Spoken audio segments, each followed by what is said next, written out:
And hello, everybody. Welcome to Power Perspectives Live. I am Pastor Daren Jaime, and I'm so glad to have you share with us here on Power Perspectives Live. And listen, it's been a long time coming. We've been talking about this for a minute, and here we are at Power Perspectives Live here on July the 9th. And for those of you that want to know, we're glad to be seen on 360 Wise TV, where we're bringing you news, information, and if anybody asks, what is Power Perspectives Live all about? Well, it's a national faith-based digital show that is going to be talking about a variety of different issues, things that affect the faith community. You'll be seeing celebrities, you'll be seeing faith leaders, you'll be seeing anybody and everybody who really has to deal with faith, life, and really just a journey. So thank you for being with us here on Power Perspectives Live. We are glad to have you sharing. And as we said, there are ways that you can stay connected to us. Of course, you always can stay connected to us on 360 Wise TV. And that's how you can do that as well. And if you're not watching on 360 Wise TV, I want to welcome everybody that's watching right now on Facebook, on the Power Perspectives Live Facebook page. And we are glad to have each and every one of you. We're here live, and this is what live is all about. Live is, things happen during live. We want to start the show off with some news and let you know that one of our guests, Reverend Dr. William Barber, who is scheduled to be with us on today's show, will not be with us due to a death in his church with COVID-19. It just happened just a little while ago, but Dr. Barber has consented to come on back and be with us here on Power Perspectives Live as we continue to have the conversation about social justice. He said he'll be back for a full half hour to talk to the Power Perspectives Live family. But coming up on this edition of Power Perspectives Live, we address the issue of social justice and the church. And as we know, we're now in the middle of July. July is 9th. And as we're talking about July 9th, we're about a halfway through the year 2020. Who'd ever imagine what 2020 would bring? I remember sitting in the Bahamas and eating dinner, hearing that Kobe Bryant had passed away in January. And much of the world was riveted by the death of Kobe Bryant. But in March, something else happened, COVID-19.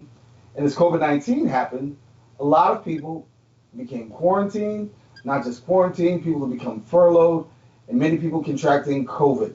As of right now in the United States, more than 3.2 million people have been infected by the coronavirus, and with 137,000 deaths so far nationwide. We'll bring that statistic to you a little bit later on. But while we're in the midst of COVID-19, while we're in the midst of quarantine, America got an opportunity to see some things that it really didn't want to see. It was 3 deaths. The deaths of Ahmaud Arbery, the deaths of Breonna Taylor, and the death of George Floyd. And all 3 of those deaths, most particularly the death of George Floyd, by the hands of a Minneapolis police officer with a knee on the neck. Hearing George Floyd utter the words, "I can't breathe." Also, his mother crying out for his mother in the midst of that 8 minutes and 46 seconds where Officer Derek Chauvin had his knee on the neck. What followed? Outrage. What followed?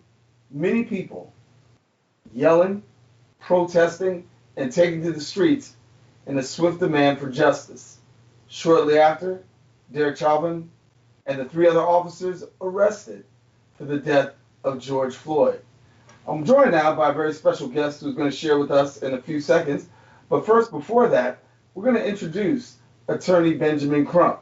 Attorney Benjamin Crump has represented the families of many high-profile cases of deaths of unarmed blacks, such as Trayvon Martin, Michael Brown, and Tamir Rice. At the death and the funeral of George Floyd, Attorney Benjamin Crump spoke out. We're going to take a clip and hear what he had to say.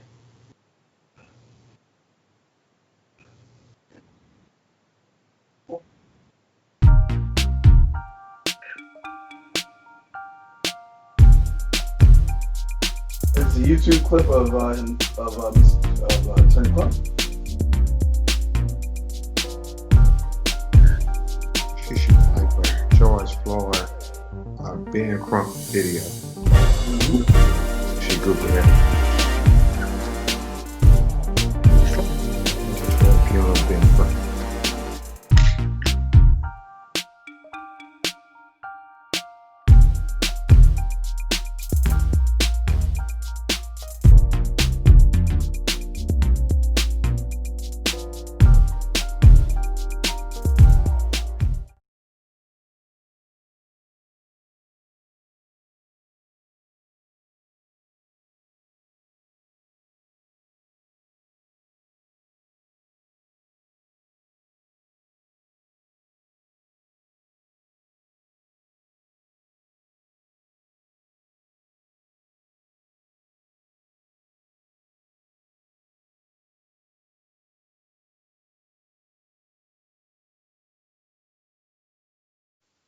Well, we're glad to have you as we're talking about literally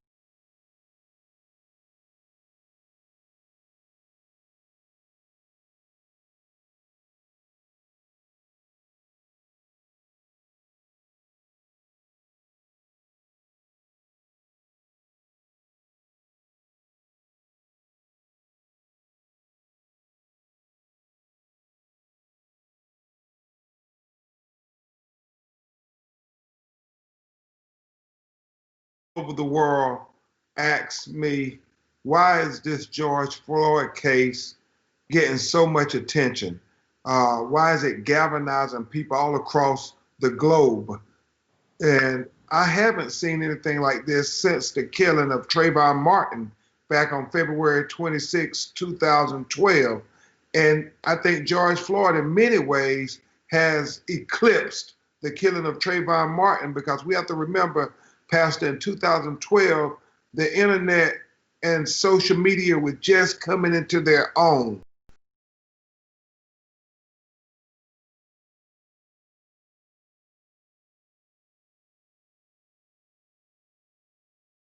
All we had was the 911 tape, but George Floyd has video, and whether it's in Berlin, Germany, whether it's in Paris, France, London, England, Sydney, Australia, Toronto, Canada, South Africa, Ghana, people are calling our office every day talking about we can't breathe until we get justice for George Floyd. And the way I answer that question, why it has had such an effect on the world, it is because in society today, we have gotten used to seeing reality TV. However, Pastor Daren, we have not got used to seeing a documentary of an actual human being dying before our eyes. And that's what we saw with the horrific killing of George Floyd. And even worse than that, and more shocking than that, the reason why we are so fixated on this tragedy is because not only is it a documentary of his murder, it is also a documentary of the murder being narrated by the human being that is being killed. On that video, we hear George Floyd say 20 times, I can't breathe. And then he says, I can't feel my insides. And then he says, I can't feel my legs. And then he says, they're killing me. He calls for his mama. And then he says, I'm through now. Tell my mama I love her. Tell my children I love them. They're killing me. And then finally, he urinates on himself. And we watch all of this before our eyes, and we don't believe it's real, but tragically and unregrettably, it is real. And so this is why we have to use the emotion and the outrage to do something about policing in America. This is our time, Pastor Daren. Yeah, I want to talk to you about the power of protest, right? Because subsequently, what happened after that, we know that people took to the streets. We had a clip where you had actually said, don't stop protesting, don't stop protesting. What did the protest do for you as an attorney and do for the Floyd family in this case in terms of moving it towards justice? Well, what the young people were protesting was help us make the case. Oftentimes, Pastor Daren, we have to fight two fights when a black person is killed in just unbelievable, unnecessary, and unjustifiable ways. We have to fight first in the court of public opinion, and when we are successful there, then we get a chance to go fight in the court of law. When police kill black people in America, there's no guarantee that you're going to get to the court of law. You can ask Eric Gardner in Staten Island, New York. You can ask Michael Brown, who was killed in Ferguson, Missouri. You can ask 12-year-old Tamir Rice family, who was killed in Cleveland, Ohio. You can ask, Breonna Taylor family, even to this day, she hasn't got charges brought. You can ask Laquan McDonald in Chicago. You can ask all these people, these hashtags who never ever got the people who killed them to be charged with any crime. And so yet their hearts are broken and their deaths remain in vain because they were swept under the rug by a racist criminal justice system that did not believe Black lives matter. Walk me through a little bit of where we are right now in the case of George Floyd. Much of America wants to know where things stand. Please let us know. Certainly. Well, as you know, Attorney General Keith Ellison, the first African American Attorney General elected in the state of Minnesota, has taken over relief in that because we're confident that Keith Ellison, who has a track record of being a champion in civil rights, is going to zealously prosecute this case. We know all four of the officers have been terminated and all four of the officers have been charged with second-degree murder and aiding and abetting of second-degree murder, that if convicted, all of them can spend up to 40 years in prison. And so one of the things that I am breaking news for you all is yesterday, the police body cam audio was released, and it was worse than we even saw in that video, because now we actually heard what the police officers were saying, and we saw that they offered him no humanity. We saw they offered him no dignity. They offered him no respect. But what we heard in connection with what we saw, it is clear, Pastor Daren, they tortured him to death. He was asking for a breath so he could sustain life. And when Officer Daren Chauvin was told by one of the other officers that he looks like he's experiencing a medical crisis, the Officer Daren Chauvin said, well, that's why the ambulance is on the way, never removing the knee from the neck. And then on top of that, that people said, you all are killing him, like they're right there.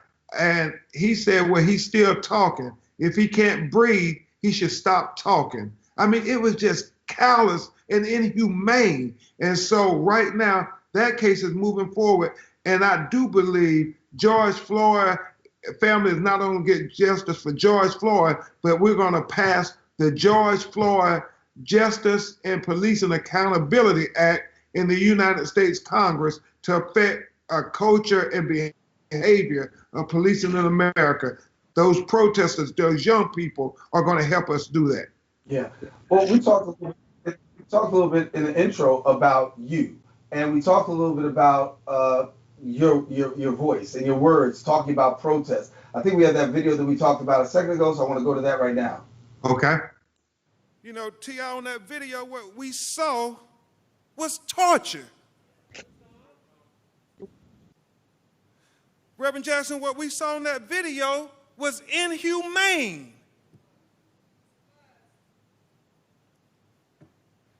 Martin III, what we saw in that video was evil. And so America, we proclaim, as we memorialize George Floyd, do not cooperate with evil. Protest against evil. Join the young people in the streets protesting against the evil, the inhumane, the torture that they witnessed on that video. We cannot cooperate with evil. We cannot cooperate with injustice. We cannot cooperate with torture. Protesting and keeping the protests alive. Many people say that we've had protests before, we've done this before, but when you talk about this particular protest, when we talk about the death of George Floyd, I hear a lot of people say, Attorney Crump, this time it feels different. What feels different for you this time around? Because you've been with boots on the ground for a long time. Well, what feels different about this tragedy is people are following the teachings of Dr. Martin Luther King. They are following their conscience. You know, Martin Luther King said that The coward asked the question, is it safe? Then he said expediency asked the question, is it politically correct? And then he said vanity comes along and asks the question, is it popular? But then he said conscience comes along and asks the question, is it right? And Dr. King concluded, there comes a time when one must take a position that is neither popular nor politically correct or not even safe, but one must take a position because their conscience tells them it is the right thing to do. Those young people who are marching in the street are multicultural. They're black, they're white, they're Hispanic, they're Asian, they're young, they're old, they're lesbian, they're gay. They're all united, and they're following their conscience that say, we're going to do what's right here. Enough is enough. All lives cannot matter until Black lives matter. And that's why we're going to have a change in America. Talk to us a little bit more about the other cases. I want to go to Breonna Taylor for a minute, because when we talk about the death of Breonna Taylor, a Louisville, Kentucky EMT, she's at home with her fiance. She's home. A no-knock warrant occurs. Police enter into the wrong home on a suspected drug raid. In turn, shots are fired. Breonna Taylor ends up dead. There's some questions about a no-knock warrant. I want you to talk a little bit about the facts of that particular case and allow our viewers a little bit more information, because what we did here in the death of Breonna Taylor is a lot of questions. And I want to go particularly to the police report, because when the police gave a report as to the incident that occurred, a lot of facts were left off. Yeah. And Pastor Daren, even today, the audio was released of the internal affairs statement that they took of her boyfriend, Kenny Walker, who was in the apartment that night, as well as the statement that was taken almost 2 weeks later of Sergeant John Mattingly. And I'm going on CNN with Don Lemon after we finished doing this important show to talk about that riveting statement, and just to show that from day one, there was a conspiracy to cover up the murder of Breonna Taylor by the Louisville Police Department. And so that is the breaking news. If you get a chance, go listen to those interviews. They interviewed Kenny Walker for 98 minutes. It's like an interrogation. They coerce him to waive his Miranda rights and everything. And then the police, with his lawyer present, they only question him for 40 minutes. And they literally tell him the answers to the question, where they know where they want the investigation to be concluded.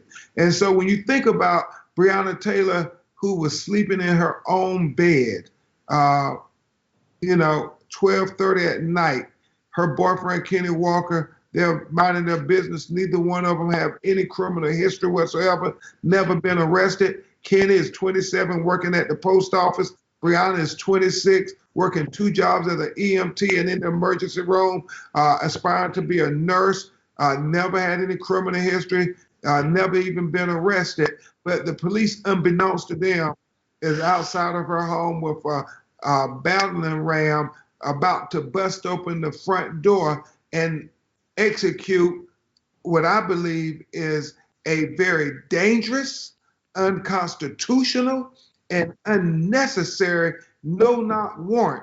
And just conversely, it's important to note that these no-knock warrants are executed on Black people in America 50% of the time, even though we only make up 13% of the population. So out of all of these no-knock warrants, they serve them on Black people half the time. And it's very dangerous, and it's so uncalled for, because Kenny Walker and Breonna Taylor, when they hear somebody at their front door, Kenny, who's a registered gun owner, Pastor Daren, he gets his registered gun and he does what I would think every strong man would do. He attempts to protect his castle, to protect his woman, and to protect their lives. And so he creeps down the hall with his gun. And when the police, who did not announce themselves, did not identify themselves, and are in plain clothes, comes busting through that door. Kenny Walker fires a warning shot. And at that point, the police unload. I mean, they shoot shots from the front door. They shoot shots from outside the side window. They shoot shots from the patio. It's 25 to 30 rounds. They are so reckless in their shooting, and they're shooting blindly into the apartment that not only do they hit bullets all over the apartment, there's a white couple who lives next door in the apartment. They shoot bullets into her 5-year-old son's room.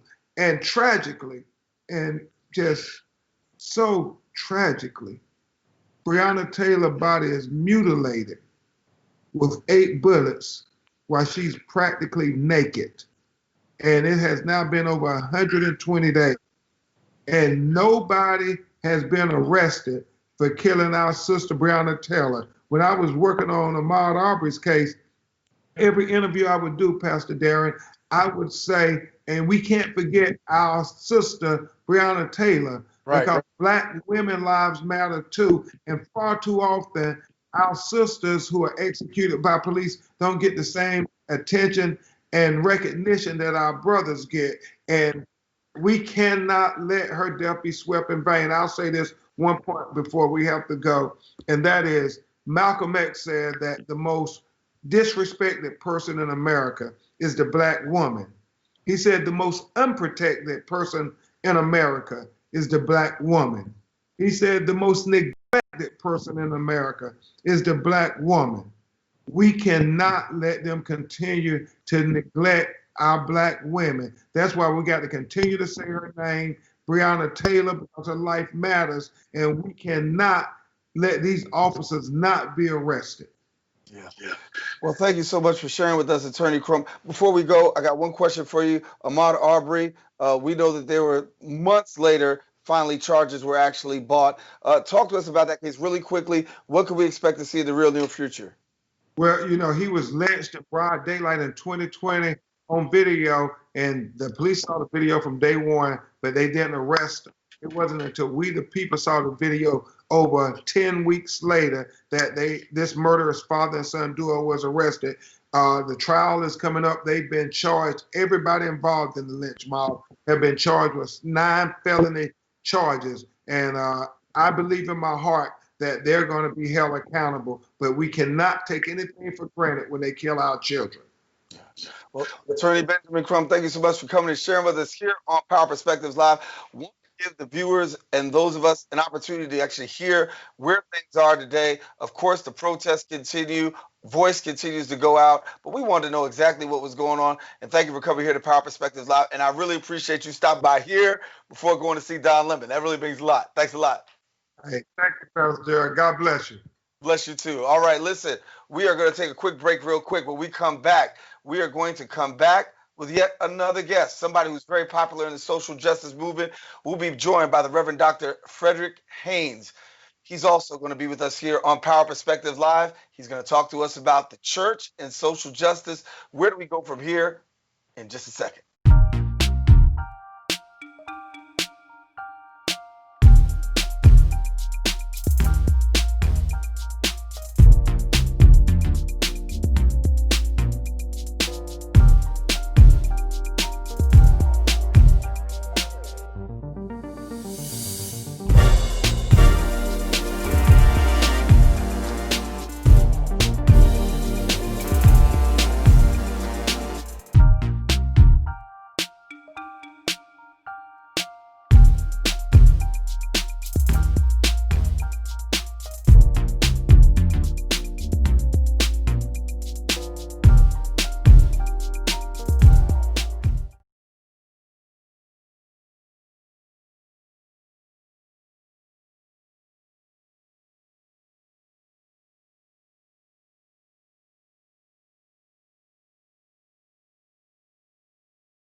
Pastor Daren, Jaime, I'm so glad to have you guys sharing with us. Part of a little technical difficulty, but we are back at it, and we're talking a little bit about the church and social justice, the topic of conversation. Our next voice that we bring to the microphone, to the camera, is one who's been very active, very connected to the social justice movement from ground zero. Coming to us all the way from Dallas, Texas, he's none other than the pastor of the Friendship West Baptist Church, and that is none other than the Reverend Dr. Freddie D. Haynes. And we thank you so much for sharing with us, Dr. Haynes. Thank you so much. I'm honored to be here. How you doing, Pastor? Man, I'm doing good, brother. Thank you so much for being with us on the initial Power Perspectives Live. I love having you. Thank you so much. And I know your voice is very critical to the time right now. But talk to us a little bit about the church and social justice. We heard Attorney Crump talk a little bit about in the previous time the cases, the Arbery case, the case with George Floyd, the case of Breonna Taylor, which has sparked a movement, and people call that the social justice movement. But talk to us a little bit about this time around. What are we seeing? Is it a moment or is it a movement? Well, I'm convinced, and I'm hopeful, I should say, that this is definitely a movement. One of the things that has been gratifying all over the world has been the fact that there have been, it's been a multicultural response to this horrific, heinous tragedy that reflected a reality that we have lived with as a people for 400 years. So, in a sense, as Bishop Barber, who I definitely missed tonight, would remind us, we have suffered during this season, not only from COVID-19, but from COVID-16-19, because for over 400 years, we have dealt with racial injustice. We were a part of a country that was, to remix the Bible, born in white supremacy and shaped in racism. And so as a consequence, that beginning that has never been repented of. We have tweaked some things, but the bottom line is this country has a perennial problem that it has refused to honestly address. And so as a consequence, Eddie Glaude Jr. is so right. We continue to live the lie. And if the truth sets you free, a lie locks you up. And so given that this country has been in this sad, sinful space, I'll even say, for 401 years. And so what's different now is that the world, I mean, it tripped me out to see Black Lives Matter protest in Switzerland, but not just Switzerland. There are whites of conscience and goodwill who are rising up, and they are declaring Black Lives Matter. Vidor, Texas, Vidor, was known for many years as a sundown town.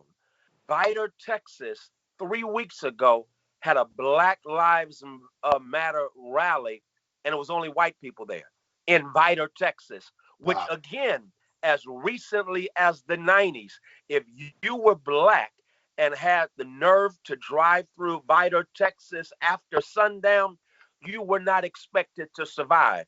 And yet Vidor, Texas in 2020, a few weeks ago, as a matter of fact, it was the weekend before Juneteenth, Vidor, Texas had a Black Lives Matter rally. So the good news is that what makes this moment have the possibility of being a movement that is different is the fact that it's not just Black people, but everyone with a conscience, anyone who has a heart, they are waking up to what's going on.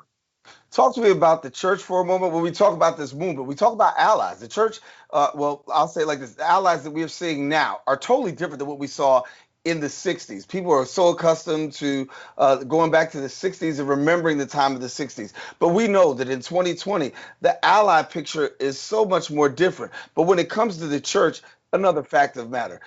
When you think about the Million Man March, that came through the church. Civil rights movement, that came through the church. Voting rights movement, that came through the church. But in this particular case, it seems as though the church has almost been kind of circumvented. Have we been so busy praising God and shouting that we've actually lost our voice at a critical time such as this?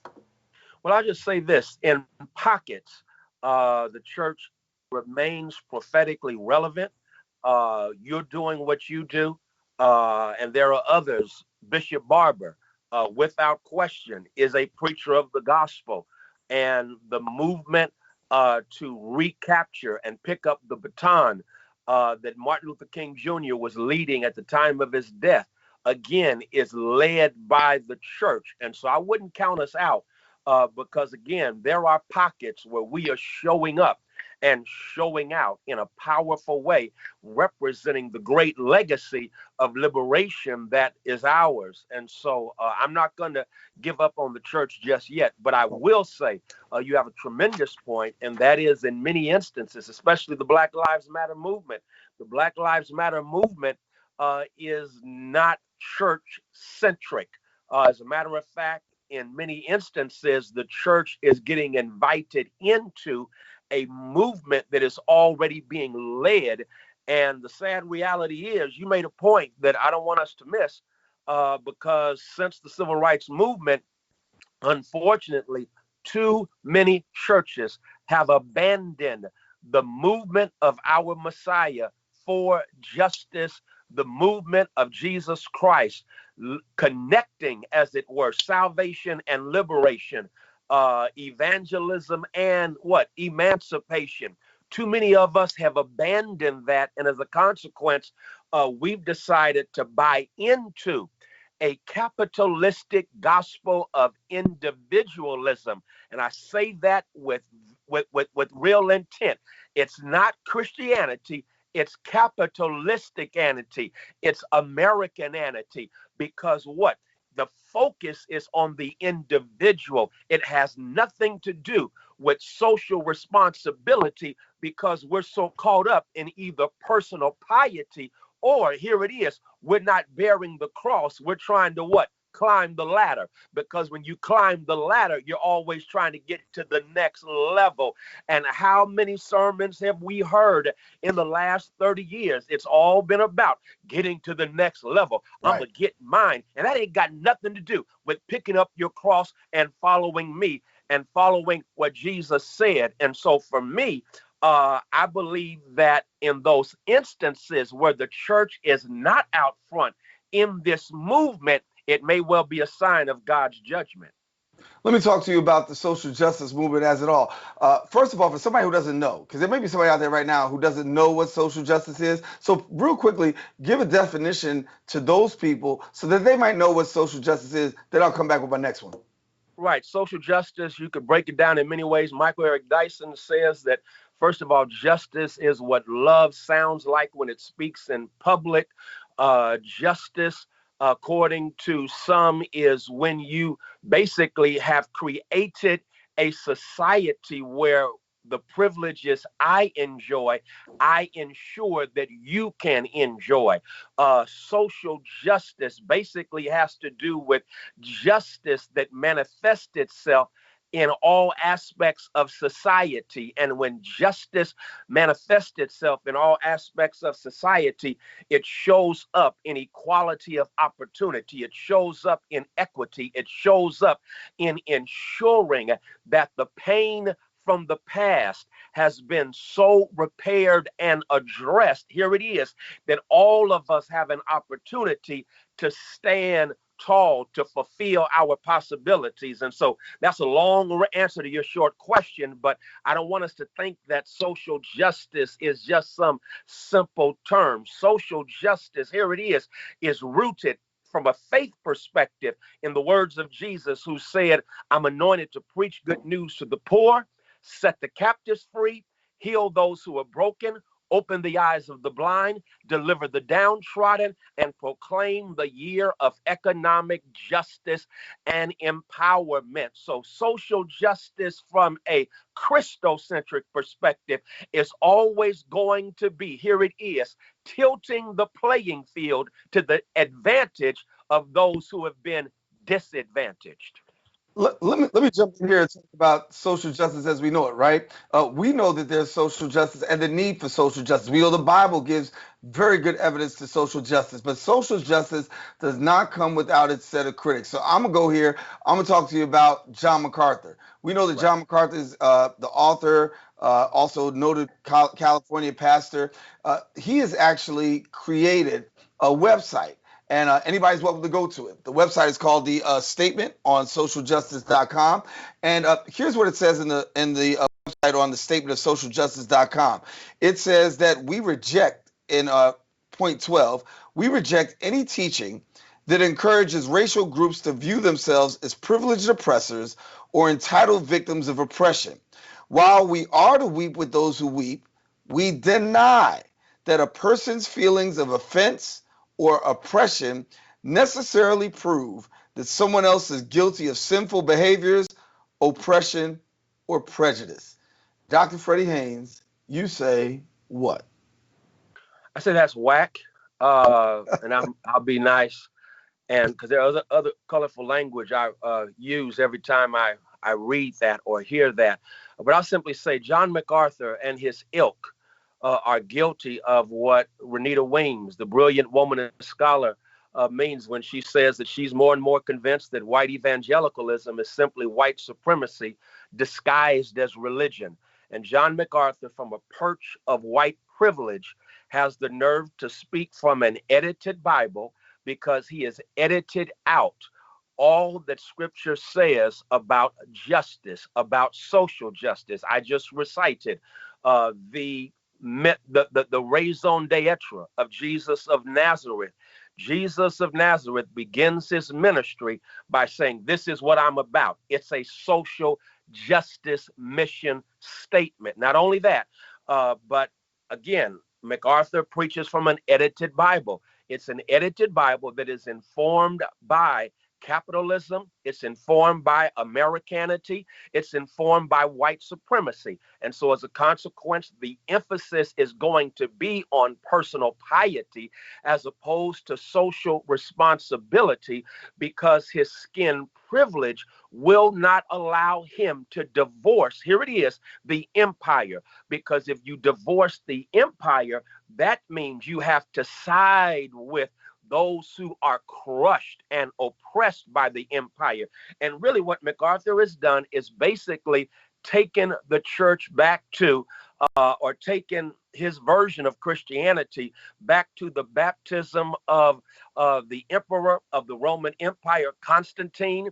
Up until Constantine was baptized, Christianity was engaged in rebellion. They were against the empire. They were fighting the empire. But once Constantine got baptized, the sad reality is he made the motion, here it is, that the empire was now Christianized. And since that time, the empire, every European empire that has risen from what, the British Empire to the Roman Empire, and now you have the American Empire, they have all baptized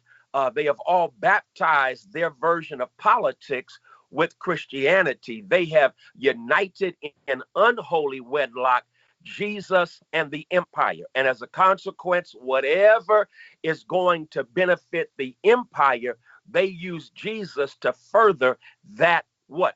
White supremacist and racist agenda.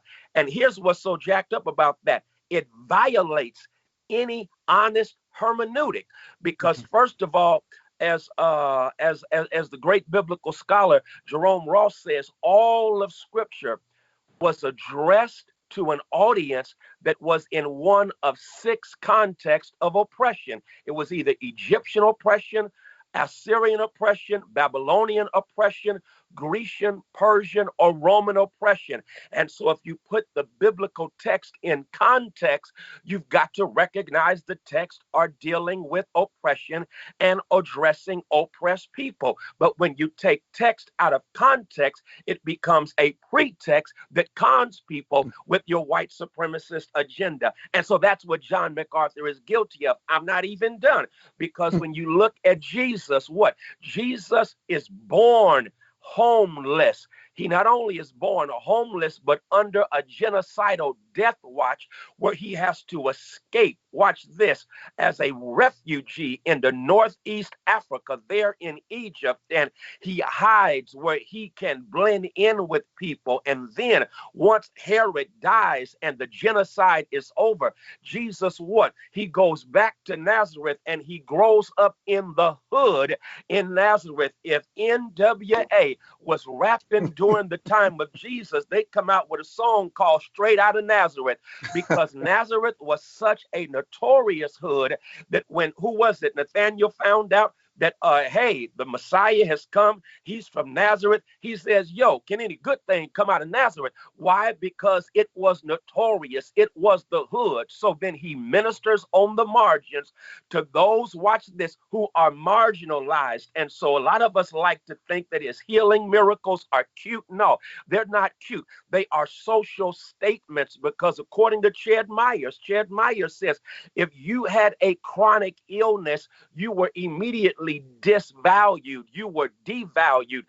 Eddie Glaude Jr. would say you were a part of the value gap, where those in the hierarchy up high, they were privileged. Those who were sick did not have access to health care. That's why the woman with the issue of blood, she spent everything that she had, and then she was disvalued, devalued.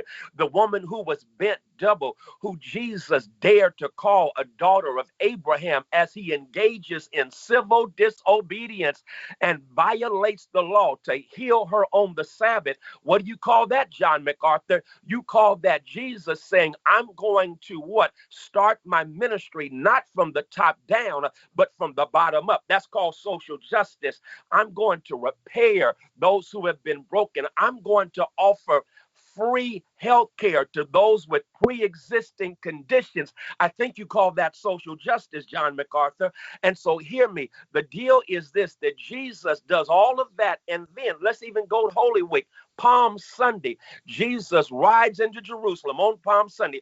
We have watered it down and called it the Palm Sunday processional. No, it was a march on Jerusalem. It was a march on Jerusalem. It was a demonstration. How do I know? Because the crowd is crying out, Hosanna, during Passover. Hosanna doesn't mean praise him. Hosanna, it means save us. And it's not talking about save me spiritually to take my soul to heaven after I die. It's talking about save me from this Roman Empire that is occupying and oppressing us. And it's during Passover, which of course was a concrete liberation from concrete oppression. And so when they declare save us, they're saying liberate us, deliver us. And the first thing Jesus does as soon as the march is over is he messes with the money. He goes into the temple and hits those who are economically exploiting the poor, turns the tables over. And that was his death sentence. And the next thing you know, he's lynched on Friday. That's what happened, John MacArthur. He got lynched as a black man on Friday. How do I know? Number one, you know he has a black experience. He's running with a gang of brothers. Number two, not only running with a gang of brothers, but then he gets brutalized by the Roman police. Black folk know about that, okay? And then he goes to court, and the court is stacked against him. Black folk know about that, don't we? And then the brother got lynched. But then Sunday, if I was preaching, I'd say he got up. And he not only got up, but the text says that the stone that was sealed by Rome, the stone was the sign of sealing the tomb. That stone was rolled away because his resurrection was an insurrection against oppression and injustice. As a matter of fact, John MacArthur, drop this on you, since you are big in the Bible. The root word for resurrection is rebellion.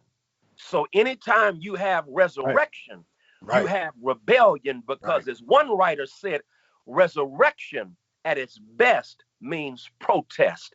And so for me, when I hear John MacArthur, as far as I'm concerned, he has a lot to repent for. And the sad reality is he preaches from an edited Bible, because he edits out anything that attacks his white privilege. And for me, that is sin. Yeah. And I'll tell you what, I forgot to tell you, if you're watching Power Perspectives Live, occasionally we'll have church. And this right here, So thank you, Dr. Haynes, for breaking that down. And all we got to do is say John MacArthur, and I can tell you the brother's going to be set off. But listen, to tell All you day. about John MacArthur, I had a member that actually was reading one of MacArthur's books, and I had to tell them to put that book down because you don't know the person that's the author behind that and what they actually stand for, what they actually believe in. So much so that anybody who knows Cokesbury books have actually taken all of MacArthur's books and taken them off of the shelves because they say that he does not represent the values of what Cokesbury stands for. And so it's important for us to be educated and watch what we read and know what we read. I got to get out of here in a few seconds, but listen, before I get out of here, I got to get you one final thing. Talk to me about COVID-19. Obviously, in the state of Texas, this is about as close as we're going to get together for a minute. Your numbers are continuing to rise up there daily, more infections. As a matter of fact, yesterday, 60,000 new cases reported across the United States. Talk to us about the church really quickly, and how can the church navigate? Because we know the elections are coming up in November, and if we're not careful, we know that we could be staying at home, and there's a thing about absentee ballots. What's your message to the church amidst COVID-19 about getting out towards the polls in November? Yeah, thank you so much for that question, because I think this is a reminder. COVID-19, COVID-16-19, we're fighting both, and it's going to be so crucial that we recognize that this pandemic has been so mishandled at state and federal levels. We are right now living with the reality of the idiom that says elections have consequences. Right now, we're living with the consequences of 2016. I said, as soon as we got word that COVID 45 had been elected as the president of the United States, I said that because I woke up 11/9. It was November 9th of 2016. I woke up and I was like, my God, 11/9, history may record it was our spiritual and moral 9/11. And the sad reality is that is coming true. I hate it, but it's coming true. It's our moral and spiritual 9/11 because elections have consequences, and we have watched him refer to this COVID-19 as a hoax. We have watched him engage in the politics of diversion and distraction. We have watched him engaged in necropolitics, to use the language of my sister Brittany Cooper, who wrote Eloquent Rage, and my man Bishop Barber, again, to quote him one more time. In necropolitics, we become comfortable with other people dying. And so watch this. America comprises 4.2% of the world's population, but almost 25% of the people who have died from COVID-19 are from the United States of America. You can't tell me that's making America great again. Ain't nothing great about that, because this administration not only was late to the party, but the sad reality is this administration has engaged in the politics of distraction, as I said, others, and as a consequence, there has been a lack of real coordinated leadership around the country, right here in Texas. And please hear me. If you hear me pissed off, yes, I am. I'm pissed off because people are dying needlessly. I'm pissed off because the people we have the nerve to call heroes, we don't even give them the resources and the equipment they need. We are running out of equipment and resources here in Texas as I speak right now. And that is because, and listen, it's not like we didn't see this thing coming, Right. But it's because we had a governor who was more concerned with the wealth of the economy than the health of humanity. And he opened up this economy much too quickly. And right now, as far as I'm concerned, and I say it unapologetically, that blood is on the hands of the governors of the state of Texas, Georgia, and Florida, and the president of this country. And it's because elections have consequences. And so whatever else you've got to know, If you didn't know elections are a matter of life and death, you know it right now. And so this coming November, we have no choice but to not only vote, but to make sure we mobilize to get the vote out. We have fought right here in Dallas County, and we got it. And that is to have the privilege of what? Voting by mail, because we Absolutely. don't Right. want what happened in Wisconsin, where people stood in line to vote and many got sick in the process. And we already know, Dr. Fauci said, we can't even talk about the second wave because we are knee deep in the first wave, and the second wave is coming probably in October. And so if we do not right now start strategizing for making sure that we have the opportunity to do mail-in voting, I made sure that Friendship West was right here in Dallas was going to be a voting site, because I wanted people to know here's a place you can trust. It's going to be disinfected. We're going to make sure that every single night after people vote, because we're in early voting right now for a runoff election. And what's going on right now? Early voting takes place 7 a.m. to 7 p.m. 7 p.m. hits, and we disinfect the whole place. We have the ultraviolet piece going on so that by 7 o'clock a.m., they got a clean space to come into. We let them vote, watch this, curbside if they don't want to come in. And so I'm saying we have got to step up as the church and say we'll make the church a safe space for people to vote, and then do everything in our power to make sure the church is that safe space. Like I said, people can vote at the curb. We bring the ballots out to people where they can vote. And if they don't want to do it at the curbside, they can come in, social distance. You have to wear a mask. Everything is sanitized immediately after someone votes, before someone votes. And so that's the kind of thing we've got to do right now. We have to go overboard because, y'all, we are living right now with the consequences of 2016. In Texas, we elected this governor, Abbott, in 2018, and we living with the consequences of Governor Abbott being the governor of this state. And as far as I'm concerned, I'm sick and tired of being sick and tired of living with the consequences of an election that, just didn't turn out like it should have. Well, it didn't turn out the way it should have, and there's plenty of guilt to go around. Numbers say that 53%, let me say it again, 53% of eligible American voters did not turn up at the polls. 53% of eligible American voters did not turn up at the polls in this last 2016 election. You want to know what's going to happen in 2020? I doubt that's going to be the case. There's enough going on, COVID-19, racial unrest, social unrest. I guarantee you that more people are going to come out. But once again, let me give the numbers for what is going on with regards to COVID-19.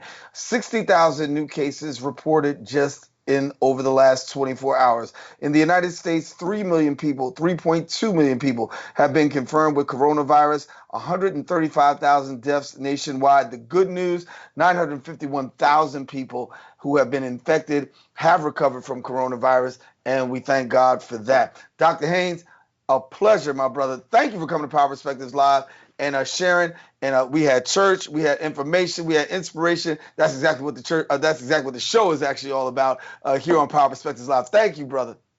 Thank you, DJ. Keep up the great work, man. I appreciate you, your ministry, and I thank God that you are, even in COVID-19, finding creative ways to get the word to the world.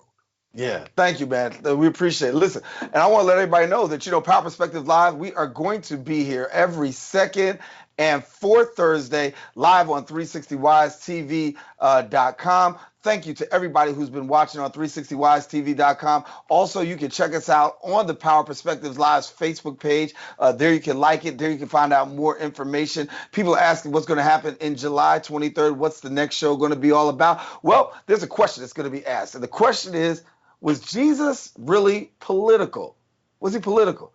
And so to answer that question, we've got a couple of very special guests that are going to be with us. I'll tell you one right now, Dr. Aubrey Hendricks. He is the author of The Politics of Jesus, a deep, powerful brother. It's a book that everybody needs to have. You need to check that out. And then we're also talking about faith in sports. And so how does faith work out in sports? Want to let you know we've got two-time Olympic gold winning boxing champion Clarissa Shields will be with us on right here on Power Perspectives Live. Live. She's going to be with us talking about faith and sports, and we're going to be talking with Dr. Hendricks about the politics of Jesus.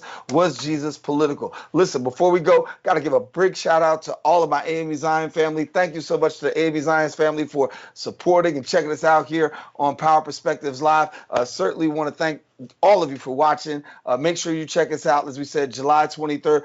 Also to my cousin, Stanley Smith, great music. The music you hear on the show comes from my cousin, Stanley Smith, great guy. And you'll hear more about that. To our sponsors, supporters, everybody who's helped Power Perspectives Live to get here today and throughout the course of the season. Listen, you'll hear more from me in the time to come. We're out of show, but I want you to know we will be back with more Power Perspectives Live, bringing you news, information, and inspiration.